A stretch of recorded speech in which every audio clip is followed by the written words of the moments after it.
Israeli বিমান হামলায় নিহত হিজবুল্লাহ প্রধান হাসান নাসরাল্লাহ, দাবি ইসরায়েলের। বৈরুত, ইসরায়েলের দাবি অনুযায়ী দেশটির বিমান বাহিনীর চালানো এক সুনির্দিষ্ট হামলায় হিজবুল্লাহ প্রধান হাসান নাসরাল্লাহ নিহত হয়েছেন।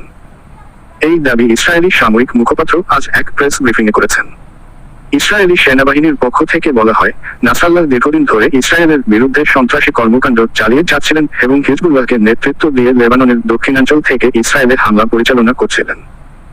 এই অভিযানের মাধ্যমে ইসরায়েল হিজবুল্লাহর উপর বড় ধরনের আঘাত হেনেছে বলে মনে করছে। হিজবুল্লাহর পক্ষ থেকে এখনো আনুষ্ঠানিকভাবে কোনো বিবৃতি প্রকাশ করা হয়নি। তবে সংগঠন সদস্যরা দাবি করছেন নাসরাল্লাহ জীবিত রয়েছেন এবং ইসরায়েলের দাবি সম্পূর্ণ ভিত্তিহীন।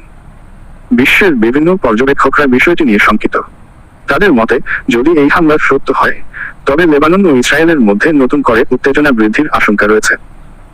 মধ্যপ্রাচ্যের রাজনৈতিক বিশেষজ্ঞরা বলছেন, নাসরাল্লাহর মৃত্যুর খবর যদি নিশ্চিত হয় তাহলে হিজবুল্লাহ নেতৃত্বে বড় ধরনের পরিবর্তন আসতে পারে, যা সমগ্র অঞ্চলের নিরাপত্তা পরিস্থিতিতে প্রভাব ফেলবে।